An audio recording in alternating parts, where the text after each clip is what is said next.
10.3, as I have up here, we start off with a very short discussion here of the division of prokaryotic cells. Here we have a basic comparison amongst different major groups of organisms that undergo cellular division.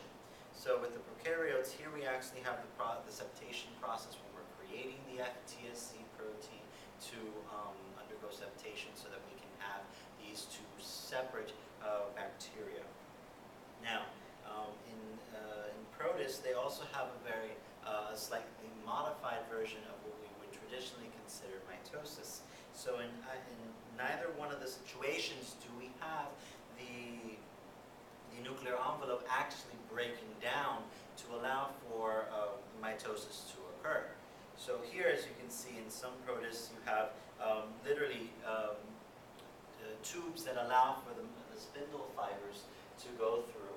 Okay, here we have literally goes straight through, and it separates the two parts of the nucleus, thus eventually allowing for the cell to divide via this basic central pole that goes right through the middle of the nucleus. While other protists are able to form these connections using the centrioles in this case. Okay, here we have the use of the centrioles, here we do not. Okay, we just have the simple use of basic microtubule structures. In these types of protists, you do have the formation of the organelle of the centriole, and so with the use of the centriole, we're able to actually create the spindle fibers.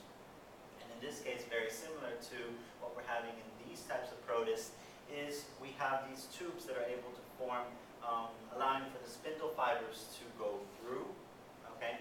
And in this case, we also have these pores that are able to connect with the chromosomes and separate out the chromosomes, okay? Directly by connecting onto the kinetic core, okay? While in this case, we do not have them directly connected onto the kinetic core. Now, moving on into organisms such as yeast.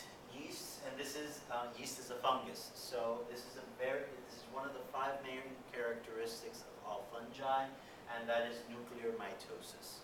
With nuclear mitosis, they don't have centrioles, and what actually happens is you have the spindle pole body, which is located on either side of the nucleus in the yeast, which allows for the formation of the spindle fibers. Okay, and these spindle fibers form to allow for mitosis to occur completely within the nucleus. Okay, as you can see here, and you do have the connections via the kinetic core with the microtubules, and it separates out our cell via nuclear mitosis. And this happens in all fungi. Now, in animals, this is the typical mitosis that we've learned since ninth grade biology 101. So you have the formation of the spindle fibers by the centrioles and opposite poles, allows for the connection of the spindle fibers made out of microtubules to bind onto the kinetic pores, onto each one of the chromosomes, and separate them out and divide through those means. And we're going to go through in detail what happens in each one of those phases in the cell cycle and cell division